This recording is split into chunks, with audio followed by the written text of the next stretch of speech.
제가 지난 목요일에 읽은 기사 하나를 먼저 좀 소개해드리고 시작하려고요.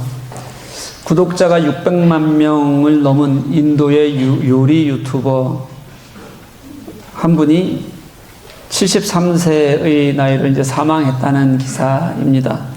600만 명이면 돈이 좀 되죠, 여러분? 요즘 1인 크리에이터, 뭐라 그래요? 1인? 뭐요? 크리에이터. 크리에이터 하려고 하는 사람들 많잖아요. 그죠? 네. 그분이 그냥 유명한 유튜버여서가 아니라 그가 유튜브를 하는 이유가 사람들에게 감동을 주었던 것 같습니다. 제가 기사의 일부 그냥 한번 읽어드릴게요. 한번 좀 들어보십시오.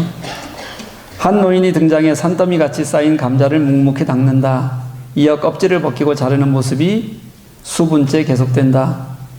불을 피우고 초대형 솥으로 감자를 튀기는 노인은 가끔씩 인도식 억양이 느껴지는 말투로 salt, oil이라고 외칠 뿐이다. 새소리, 풀벌레 소리만 들리는 고요한 풍경에서 완성된 감자튀김은 보육원에 옹기종기 모인 아이들에게로 전달된다. 이 대용량 요리 100인분 이상의 요리만 하는 분입니다. 만들어서 어디로 전달한다고요?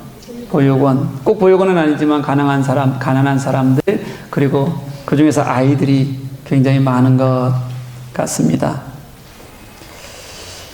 또 유튜브를 통해서 이 수익이 굉장히 많을 거 아니에요, 그렇죠? 그런 수익은 또 다른 사람들을 돕는 일에 그대로 사용하는 그런 분이었는데, 요리도 어디서 하냐면 제가 그래서 일부러 한번 찾아봤어요. 제가 아는 분은 아닌데, 그러니까 들에서 해요, 그냥. 그렇게 해서 이렇게 전달을 하는 겁니다. 그가 남긴 말이 있습니다. 들어보십시오. 당신이 지구에 사는 동안은 사람들을 도와라. 어떤 미사여구도 없잖아요. 투박하잖아요. 그렇죠? 그런데 제게는 이게 너무 아름다운 그런 말로 들렸습니다. 이 말을 우리 그리스도인들에게로 한번 바꿔볼까요? 당신이 예수를 믿는다면 이웃을 섬겨라. 제 말이 아니라 누구 말씀일까요? 예수님의 말씀입니다. 오늘 가이오에 대한 얘기를 제가 3주째 하고 있습니다. 지난 말씀 속에서는 진리 안에 있는 가이오의 행함을 보고 그게 얼마나 기뻐했는지 그 기쁨을 듣는 것보다 내게는 더 좋은 것이 없다라고 말하는 가이오의 말씀을 우리가 함께 나누었습니다. 오늘 본문은요, 그럼 그 진리 안에 행한다는 게 도대체 어떤 걸까?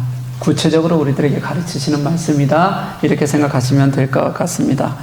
요한이 진리 안에 거한다는 건요, 오늘 말씀을 제가 이렇게 묵상하면서 보니까 그렇게 어렵지도 심각하지도 않은 일이라는 것을 제가 생각하게 됐습니다. 어찌 보면 진리라는 그 예수 그리스도의 십자가 복음으로 내가 구원받았다는 그 진리를 깨닫는 것은 감격적이고 큰 은혜로 우리가 만나는 일이지만 그 진리를 행한다는 건요, 생각보다 아주 단순한 일일지도 모르겠다는 생각이 들었습니다. 요한이 말하는 이 가요를 굳이 그렇게 칭찬하면서 하는 설명을 보니까 그래요. 그게 뭐냐면 단순하더라고요. 뭐라고 얘기하냐면 그가 형제들을 잘 섬기는 거예요. 뭐 하는 거예요? 형제들 잘 섬기는 거예요. 그것으로 모든 진리의 삶을 다 설명할 수는 없을 겁니다. 그런데 진리를 말하는 사람이 섬김이 없어서는 안 된다는 것은 너무도 분명한 말씀이, 그리고 예수께서 우리들에게 가르치셨던 가르침인 것은 분명합니다. 9절에 가면 이제 디오드레베라는 사람이 나오는데 이게 가이오와 비교해서 설명하는 사람이거든요. 그 디오드레베를 보면 섬김이 얼마나 그리스도인의 진리를 잘 가늠할 수 있는 것인지를 우리들에게 설명하는 것이라고 얘기해도 그렇게 틀리지 않을 만큼 요한은 너무 단순하게 가이오의 삶을 통해서 우리들에게 말씀해주고 있다는 겁니다. 그럼 오늘 본문이 말하는 이 섬김이 무엇인지 우리가 하나씩 좀 살펴봤으면 좋겠습니다. 가이오의 섬김을 단 한마디로 얘기하면 그냥 나그네 대접하는 겁니다. 여러분, 나그네 대접하는 거. 나그네 잘 대접했더니 오늘 얘기 보니까 다른 얘기가 없어요. 그것 때문에 너는 사랑이 있다고 들리고 신실하다고 들리고 그리고 너는 진리를 행하는 사람이라고 들리고 그래서 내가 그것을 듣는 것보다 더 기쁜 일이 없다. 그렇게 오늘 요한이 혹시 다른 게 있을지도 모르겠어요. 근데 그것밖에는 요한은 기록하는 것이 없습니다. 삶의 모습으로 기록하는 건요. 나그네 된 사람을 대접하고 손 대접하고 그게 네가 진리 안에 사는 거다. 그래 칭찬받는 이유였어요, 여러분. 5절 말씀 한번 볼게요. 한번 같이 한번 읽어볼래요? 같이 읽습니다. 시작. 사랑하는 자여, 내가 무엇이든지 형제 곧 나그네 된 자들에게 행하는 것은 신실한 것이니, 신실한 일이니.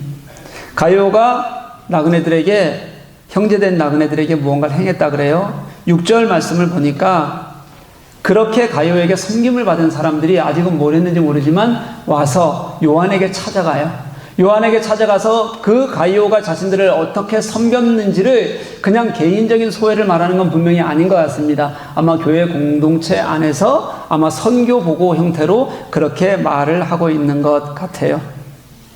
그럼 가이오가 뭘 어떻게 섬겼는가를 설명하고 있는 게 그 섬김을 받은 사람들이 누구였는가를 설명하고 있는 게 7절부터 8절까지의 말씀인데요.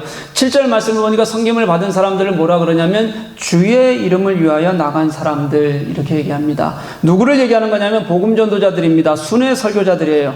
당시에는 그런 순회 설교자들이 굉장히 많았습니다. 복음이 전해졌잖아요. 근데 복음이 완전히 뿌리를 내리지 않았는데도 불구하고 은혜 가운데 교회가 세워졌어요. 근데 그렇게 교회가 세워지고 그들을 돌볼 사람들, 그 말씀을 제대로 가르칠 사람들, 목회자들이 없는 곳이 수없이 많았습니다. 이런 것들이 워낙 많으니까 어느 정도의 자격을 갖춘 사람들이나 아니면 사도들로부터 보냄을 받은 사람들이 그곳을 돌면서 가르치고 설교하고 그러는 사람들이 무수히 많았는데 그들을 순회 설교자들, 그때는 그렇게 불렀습니다. 그들이 다니면서 말씀을 전하는 거예요. 8절 말씀을 보니까 그들에게 가이오가 무엇을 했는지를 설명하고 있습니다. 뭘 했다고 말하냐면 자기 집으로 드리고 그들을 대접했다. 그렇게 말씀합니다. 이게 5절부터 8절까지 오늘 읽은 본문의 전부입니다. 다른 내용이 없습니다, 여러분. 그럼 가이오에 대해서 9절부터는 또 다른 이야기가 나올까요? 없습니다. 그렇게 칭찬했던 가이오에 대한 이야기가 이게 전부예요. 오늘 말씀은요, 어쩌면 너무 간단해 보여서 나도 그 정도는 할 수 있겠다. 어쩌면 쉽게 생각할 수 있는 것인지도 모르겠습니다. 그런데 정말 나도 그렇게 할 수 있는 일을 그럼 나는 안 했던 것일까요? 또는 그게 그렇게 쉬운 일은 아닐까요? 오늘 복음에서 우리 말씀에서 우리에게 말려고 하는 것은요, 단순하게 그래 그거 나 한 번쯤은 할 수 있지, 할 수 있는가 아닌가가 아니라 그 섬기는 마음이 어땠는지, 그는 어떻게 정성을 다하고 있고 그게 어떻게 그가 품은 예수 그리스도의 마음이었는지를, 그것이 진리를 가늠하는 잣대로 우리들에게 설명하고 있는 겁니다. 5절 말씀부터 우리가 하나하나 다시 한번 좀 풀어가 볼게요. 5절은 섬김이 어떤 의무인지를 굉장히 중요한 한 단어로 우리에게 설명합니다. 내가 나그네 된 자들에게 행하는 것은 신실한 것이다. 여기서 신실하다는 헬라어 단어가요, 가이오를 평가하는 첫 번째 단어잖아요. 5절부터는. 이 단어가 무슨 뜻이냐면 피스토스라는 단어인데요, 신앙이라는 단어 피스티스와 어원이 똑같아요. 피스토스, 피스티스. 무슨 뜻이냐면 이 신앙과 신실함은 같은 거라는 겁니다. 같은 거예요.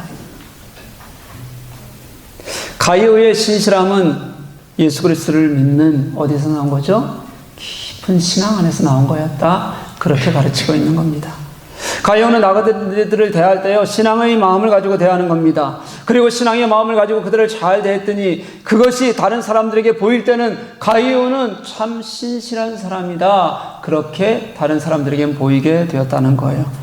신실함이라는 게 그런 겁니다. 여러분, 성실함과는 다른 겁니다. 성실함은 인간의 정성된 삶이 드러난 자세라면요, 신실함은 믿음에서 나오는 삶의 자세를 말합니다. 신실함은요, 예수 그리스도께서 내 속에 계시는 은혜가 있어야 됩니다. 내 안에 예수께서 살아 역사하셔야 됩니다. 그리고 그 역사함이 정말 기쁨 가운데 드러나야지, 그래야 신실함으로 보여지는 겁니다. 가이오가 그랬습니다. 예수 그리스도의 십자가 복음을 아는 사람이 그 안에 뜨거운 마음을 가지고, 뜨거운 신앙을 가지고, 그걸 가지고 사람들에게 나아가는 거예요. 그걸 갖고 사람들을 대접하는 겁니다. 그렇게 극진히 그것을 섬겼더니 그 섬김을 받았던 사람들은 그렇게 표현하죠. 아, 가요는 참 신실하다. 6절 이어서 한번 볼까요? 가룟유가 그렇게 신실하게 섬겼더니 그것을 받은 사람들은 그 섬김에서 그가 무엇을 우리들에게 준다고 생각했냐면 사랑을 준다고 그렇게 생각했어요. 가룟유의 모습 속에서 그들은 예수님의 사랑을 보았을 겁니다. 가룟유 속에 있는 예수님이 얼마나 좋으신 분인지를 그 순회 선교자들이 함께 느끼며 좋았을 겁니다. 그 사랑이 섬기는 것으로 나타나고요, 나누는 것으로 나타나고요, 대접하는 것으로 그렇게 너무도 신실하고 아름답게 보여지고 그 사람들에게는 그렇게 느껴지게 되었다. 성경은 그렇게 우리들에게 가르쳐 줍니다. 제가 오늘 말씀 묵상하면서 그래 이거지라는 생각이 하나 들었어요. 사랑하는 여러분, 한번 진짜 생각해 보십시오. 내가 사랑이 있는가 여러분, 무엇으로 알 수가 있겠습니까? 저는 다른 거 아닌 것 같습니다. 내가 진짜 예수 그리스도의 사랑으로 사람을 맞아들이는가, 사람을 대하는가, 섬기는 신실함이 있는가 보면 됩니다. 사랑이 없으면 신실한 행위가 나올 수가 없습니다. 만약 누군가가 사랑 없이도 신실하게 행한다면 그것은 위선입니다. 자신이 낮게 보이려고, 좋게 보이려고 하는 일입니다. 반대로요, 그리스도의 사랑이 있으면 그 사랑은 드러나게 되어져 있습니다. 예수님이 내게 하신 사랑이 나를 사로잡는데 어떻게 사랑하지 않을 수가 있겠습니까? 그 사랑이 내게 감격스러운데 어떻게 그 사랑으로 사람들을 대하지 않을 수가 있겠습니까? 그게 가룟유가 사람을 대하는, 순회 선교자들을 대하는, 나그네를 대접하는 마음이었다는 거예요. 제가 오늘 말씀 묵상하면서 선교사 자녀들이 생각났습니다. 10월 중순에 여러분들에게 여러 번 광고 드렸습니다. 우리 교회에 몽골에 있는 선교사 자녀들 7명, 그때는 8명이라고 광고했죠? 오는데 섬길 사람을 찾습니다. 그렇게 8명이 아니고 7명이더라고요. 우리 교회 교우들이 아이들을 섬겼습니다. 딱 하루였는데요. 아이들 집으로 데려와서 재우고 밥 먹이고 아침 먹이는 거죠. 그리고 다시 중앙역으로 데려다 주고, 또 어떤 교우는 도착하는 날 아이들 저녁 사 먹이고, 그렇게 우리 교우들이 섬겼습니다. 아이들이 참 즐겁게 그 짧은 하룻밤을 이곳에서 보내다 갔고, 어제 잘 도착했다고, 너무 고마웠다고, 여기 있는 동안 너무 행복했다고 그렇게 연락들을 해왔습니다. 그 외에 아이들에게 하는 일이 또 하나 있습니다. 남쪽 지방에 칸던이라는 작은 마을이 있습니다. 거기에도 선교사 자녀학교가 있는데 그 아이들도 가끔씩 1년에 한두 번 정도 우리 교회 교우들의 집에 와서 때로는 일주일, 때로는 열흘씩 머물다 갑니다. 왜 여기서 머물다 가냐면 방학이라서 기숙사가 문을 닫습니다. 갈 곳이 없는 아이들이 이곳이 아니라면 그들끼리 그 이전에 유스호스텔 같은 데서 자기들끼리 지내다가 다시 기숙사로 돌아갔습니다. 그 아이들이 교우들 가정에서 참 행복하게 지내다 갑니다. 이 일이 왜 시작됐냐면요, 선교사 자녀들이 우울증을 앓아요. 그 아이들이 사고를 칩니다. 심지어 몇 년 전에는 그 아이들 중에 한 아이가 학교에서 자살하는 일이 있었습니다. 부모는 하나님의 일을 한다는 선교사들인데 그 아이들은 열악한 환경 때문에 부모를 떠나 있기도 하고, 또 그렇게 생활하다가 우울증에 걸리고 죽는 아이까지 생기니까 그 아이들을 우리가 조금이라도 어떻게 섬길 수 있을까 하는 마음에서 몇 교회가 마음을 모았습니다. 그 아이들을 찾아가서 집회를 하고 찬양을 함께 불러주고, 그 아이들과 그 주위에 있는 사람들을 위해서 콘서트를 하고, 그리고 우리 교회에서는 홈스테이로 아이들을 돕습니다. 기꺼이 집을 공개하고 섬기는 교우들이 있어서 그 아이들이 좋아지고 회복되어지고, 그렇게 우리 교회들이 함께 마음을 모으는 것이 얼마나 기쁜 일인지를 우리 서로에게서 보게 합니다. 은혜가 있습니다. 그런데 또 한편으로는 약간 아쉬움이 있습니다. 여전히 소수만 합니다. 정해진 분들만 합니다. 하는 분들만 합니다. 몇 명 안 되는 아이들인데 우리는 그래도 조금만 마음 쓰면 그 아이들에게 작은 위로가 되고, 그리고 용기가 되고, 어쩌면 그 아이들이 그것을 통해서 평생 잊지 못할 삶의 전환을 맞을지도 모르는데, 그 아이들은 늘 선교사 자녀로 치면서 사는데 이렇게 교회가 우리를 섬겨주는구나, 함께 할 수 있는 사람들이 있구나, 그 마음 그들이 가질 때 얼마나 힘이 될까 생각하면 우리 교회 누구라도 함께 했으면 좋겠다는 생각이 전 들거든요. 분명히 같이 은혜 받으면서 할 수 있는 일이 분명합니다. 수고스럽지만 그 안에 주시는 하나님의 큰 은혜가 더 클 것이라고 저는 그렇게 믿습니다. 그런데 여전히 소수만, 이런저런 이유로 정말 소수만 참여하는 아쉬움이 있습니다.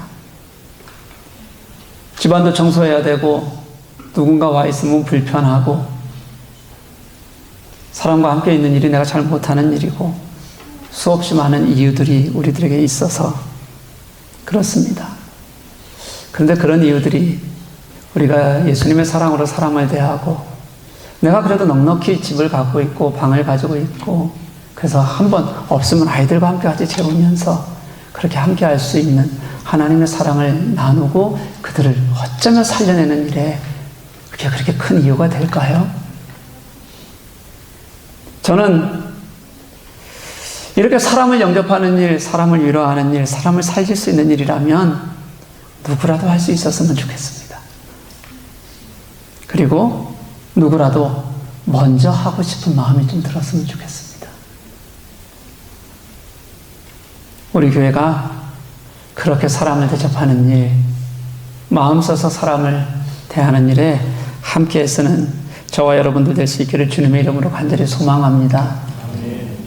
그리고 이제 요한이 가이오를 축복하고 기뻐하는 또 다른 이유를 한번 볼게요. 가이오가 그렇게 대접한 사람들이 누구였다고 했냐면 순회 설교자들이라고 했습니다. 복음을 전하는 사람들입니다. 7절에 그들을 어떻게 소개하냐면 이렇게 소개합니다. 주의 이름으로 나가서 이방인들에게 아무것도 받지 아니하는 사람들, 이렇게 표현합니다. 그들이 주의 이름을 들고 나갔다, 주의 복음을 전하는 사람들이었다, 그런 뜻입니다. 주의 복음을 들고 나아가는 그런 사람들이었는데도 불구하고 그들은 여기서 이방인들이라고 표현하는 이 이방인들은 아마도 헬라인 불신자들을 말하는 것 같습니다. 그들은 전도인의 대상자들이지 섬길 수 있는 사람들이 아니어서 순회 설교자들이 그들로부터 아무런 도움을 받을 수가 없었습니다. 이방인들은 섬김을 받아야 될 대상이지 섬길 대상은 아니잖아요. 그러니까 그럼 그들이 그렇게 수고하고 애쓰고 그렇게 다니는데 누군가는 그들을 도와야 될 거 아닙니까? 누가 그들을 도울까요? 그 일을 가이오가 하는 겁니다. 가이오의 섬김이 빛을 발할 수 있었던 이유가 그겁니다. 그가 섬긴 사람들이 전도자들이었어요. 그들은 가이오의 섬김을 받으며 더 크게 더 기쁘게 감사함으로 섬길 수 있었고 가이오는 그 사람을 섬기는 일이었지만 사람 섬기는 일을 통해서 하나님의 복음에 동참할 수 있는 놀라운 은혜를, 진리에 동참하는 은혜를 경험하게 되는 겁니다. 사랑하는 교회 여러분, 그리스도인들이 헌신해야 하고 수고해야 하고 섬기는 그 동기가 무엇이어야 하겠습니까? 그 목적이 무엇이어야 한다고 생각합니까? 여러분, 그것은 복음의 일이어야 합니다. 착각하지 마시고 오해하지 마십시오. 많은 교인들이 자신의 역할을 교회 안에 일로 가두어 두는 경우가 참 많습니다. 교회에서 잘 섬겨요. 교회에서 서로 위로받습니다. 서로 좋으면 매일 만나고 매일 연락하면서 그리고 은혜 받는다고 그렇게 말합니다. 그리고 우리끼리 좋으면 그게 다 좋은 것처럼 생각하는 경우가 너무 많습니다. 서로를 위한 것, 서로의 즐거움을 위한 것에 한정시키고 그것으로 만족하는 것. 교회 밖으로는 한 발자국도 나가지 않아도 괜찮다고 생각하고 그것조차 신앙이라고 생각하고 사는 사람들이 우리 교인들 중에 너무 많습니다. 어쩌면 한국 교회의 대부분이 그런지도 모르겠습니다. 진짜 마음을 열고 나아가는 것이 아니라 전도해야 된다 하면 기술 배워서 전도하고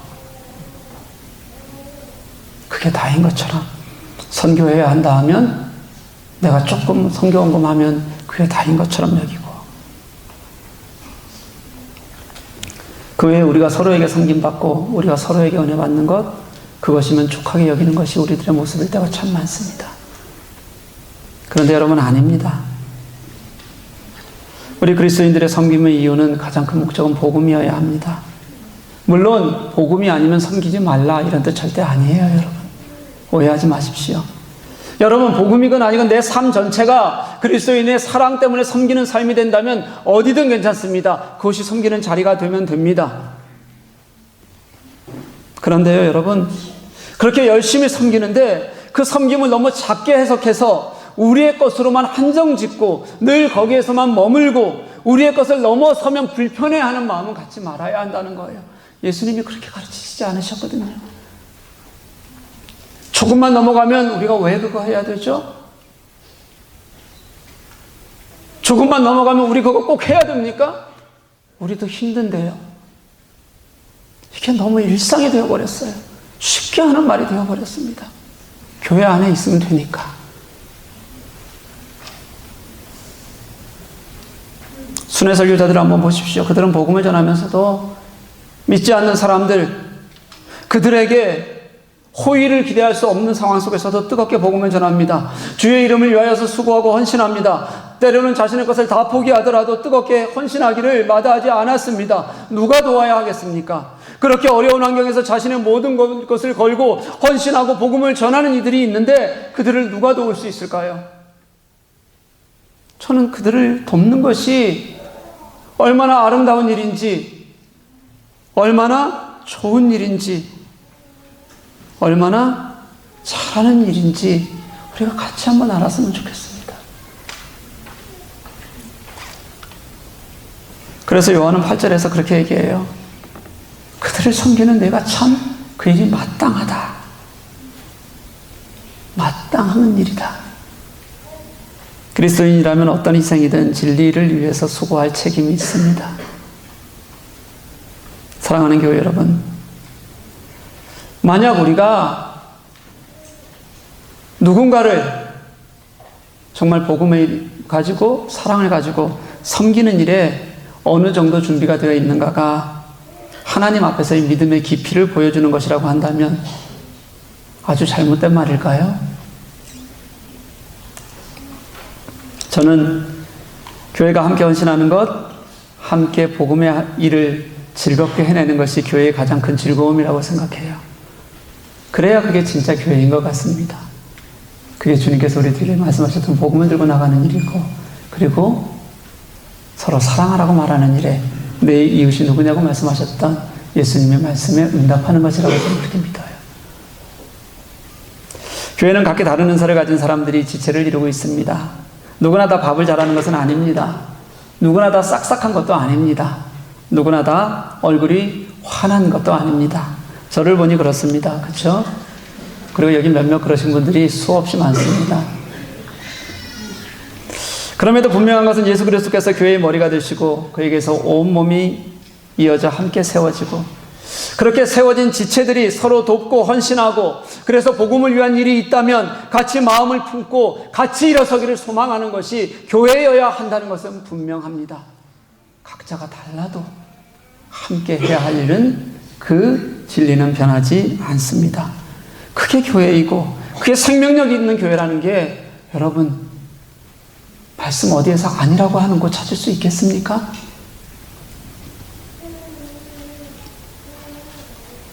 가요에게 한 발만 더 가까이 가봤으면 좋겠습니다.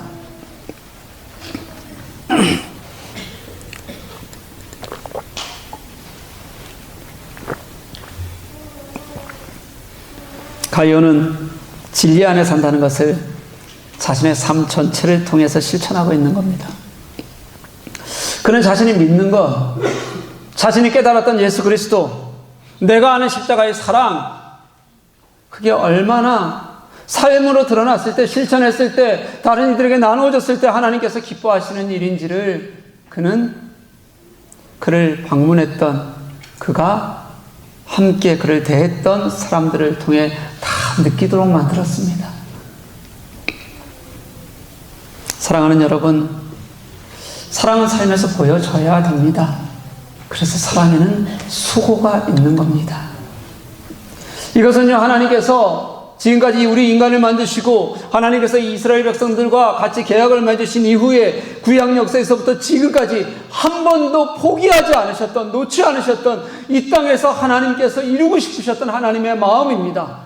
이스라엘 백성들과 같이 약속하셨고, 그때 율법을 맺으실 때 그들과 하셨던 핵심 두 가지 약속, 제가 무수히 말씀드립니다. 하나는 하나님을 사랑하는 거였고요, 하나님은 이웃을 사랑하는 거였습니다. 두 개가 무게가 똑같았습니다. 이 정신은 하나님의 구속사의 역사에서 단 한 번도 버려진 적이 없습니다. 예수 그리스도께서 이 땅에 오셔서 계속해서 그 공생애를 사시면서 우리들에게 가르치셨던 것이 바로 그 사랑이었고요, 그가 십자가에 죽으시면서 우리들에게 보이시고 마지막까지 알리신 것이 그가 이 땅을 사랑하는 거였습니다. 내 이웃을 사랑해라, 내 이웃을 내 몸과 같이 사랑해라. 너희가 서로 사랑하면 세상에 너희가 내 제자인 줄 알리라. 예수님은 그 가르침을 말로 하는 고백이 아니라 우리들 삶에서 드러나는 고백이 되라고 그렇게 우리들에게 가르쳐 주셨고, 가이오는 그것을 진짜 삶으로 그렇게 보여준 사람이었습니다. 제가 요한 3설 하면서 몇 번 말씀을 드렸습니다. 가이오는 주류가 아니었던 것 같다. 분명히 소수였는데도 불구하고 교회 안에서 진리를 살아내려고 애쓰는 그런 하나님의 사람이었을 거다. 시기가 있었겠죠. 그리고 반대로 인한 어려움이 있었을 겁니다. 있었어요. 뒤에 나오는 디오드레베를 보면 압니다. 그런 어려운 환경 속에서도 신실하게 사랑으로 내가 섬기는 것. 그런 가이오를 향해서 요한은 6절에서 이렇게 말하는데요. 제가 너무 쉽게 이해할 수 있도록 세 번역으로 한번 읽어드리겠습니다. 한번 보시면서 들으십시오. 그들은 교회의 회중 앞에서 그대의 사랑을 증언하였습니다. 그대가 그들을 하나님께서 보시기에 합당하게 잘 보살펴서 보내는 것은 잘하는 일입니다. 어떤 일이라고요? 그대가 한 일은 잘하는 일입니다. 사랑하는 교회 여러분, 저도 우리 교우들이 그 잘하는 일을 볼 때마다 가슴이 뜁니다.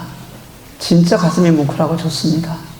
지난주에 말씀드렸잖아요. 저도 우리 교회 교우들이 진리를 행하는 것을 듣는 것보다 더 기쁜 일이 없다고요. 자녀에게서는 그런 기쁨이 없다고 말씀드렸잖아요. 제가 수정을 좀 할게요. 집에 가서 혼났어요. 자녀에게서 기쁨이 있습니다. 저도요. 농담과 진담을 여러분 구별하지 못하시면 안 됩니다. 기쁨이 있어요. 어떤 기쁨이 있냐면 자는 아이를 보는 기쁨이 있고요. 밥 잘 먹는 아이를 보는 기쁨이 있고요. 무럭무럭 잘 자라주는 것을 보는 기쁨이 있습니다. 그리고 또 뭔가를 찾아보려고 애를 썼는데 하여튼 그런 기쁨이 넘칩니다. 근데 그보다 더 기쁜 게 우리 성도들이 잘하는 일을 볼 때 진짜 더 기쁩니다. 그래 너무 고맙습니다. 너무 행복합니다. 그것은 잘하는 겁니다. 정말 잘했습니다. 그렇게 진리를 그렇게 살아내는 교우들을 볼 때는 너무 좋습니다. 지난 시간들 제가 어제 여러분 사역 컨퍼런스에 오라 그랬더니 아무도 안 왔어요. 엄청 제가 화내더라는 얘기 들었어요? 제가 가서 꼭 전하라 그랬는데 못 들었습니까 혹시? 다음 주에 또 할 겁니다. 그래서 여러분 하도 안 와서. 근데 그래도 제가 어제 고백한 게 있습니다. 제가 지난 시간들 이렇게 하나님 돌아보면서 정말 하나님께서 좋은 교우들 우리 함께 할 수 있는 좋은 동역자들 보내주셔서 얼마나 깊은 은혜 가운데 섬겨왔는지 모른다 그렇게 고백했습니다. 진짜 그렇게 하나님께서 주시는 은혜 정말 잘하는 일들을 보는 기쁨이 제게는 늘 넘칩니다. 그런데 여러분 또 소망하는 마음이 있습니다. 저는 우리 모두 성도가 진짜 그 잘하는 일에 같은 마음을 품었으면 좋겠습니다. 같이 마음 쓸 수 있었으면 좋겠습니다. 그래서 정말 우리가 같이 그렇게 기쁨으로 함께 잘하는 일에 동참하면 얼마나 좋을까 가끔 한번 생각해 보는데요. 그 생각하는 것만으로도 또 좋습니다. 여러분 생각나시는지 모르겠습니다. 12월 31일에 혹시 송구영신 예배 오셨습니까? 그때 제가 우리 교회가 비전을 거룩한 교회 세상에 서다로 정하면서 우리 교회가 세상 속에서 섬기는 세상에 서는 교회가 되자고 말씀드리면서 이렇게 말씀을 드렸습니다. 건강한 교회가 되는 것, 잘 섬기는 교회가 되는 것, 그게 복음을 전하는 일이고, 그리고 그런 일이라면 우리가 그런 일을 다른 교우에게 기대서 그냥 나는 걸어가는 것이 아니라 나의 삶으로, 나의 섬김으로 정말 우리가 정말 할 수 없는 이유가 있으면 1년에 단 한 번만이라도 나도 이웃을 섬기는 일에, 세상을 섬기는 일에 우리가 단 한 번만이라도 정말 마음으로 동참할 수 있는 여러분들이 되었으면 좋겠습니다.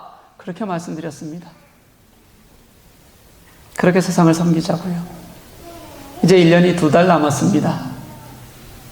여러분 나는, 여러분은요, 그리스도인으로서의 사랑을 전하는 어디쯤 지금 서 계십니까?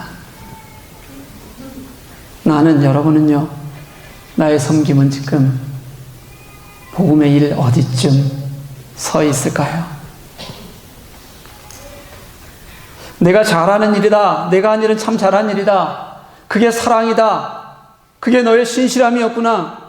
그렇게 네가 진리 안에서 행하는 것을 보는 것보다 더 기쁜 일은 없다. 1절부터 8절까지 다 해도 이걸로 끝이 나요. 요한의 가요에 대한 이 칭찬이 하나님께서 여러분들을 향해서 동일하게 내가 하는 일은 참 잘하는 일이다. 내가 너를 보는 그 기쁨이 다른 것보다 더 큰 기쁨이 없다. 이렇게 여러분들에게 하나님께서 말씀하신다면 얼마나 좋을까요? 사랑하는 여러분, 이 칭찬이 오늘 나를 돌아보고 나의 삶이 되고 진짜 내가 사람을 영접할 줄 알고 복음의 일에 손대접하기를 기뻐하고 그게 정말 나를 통해서 하나님께서 복음의 일을 하는 것이라서 더 크게 은혜가 되고 그래서 하나님, 내가 하나님 앞에 서 있습니다. 하나님, 내가 한 일은 참 잘한 일이다. 하나님께서 그렇게 여러분들에게 말씀하시는 그 말을 들을 수 있는 저와 여러분 될 수 있기를 주님의 이름으로 간절히 축복합니다.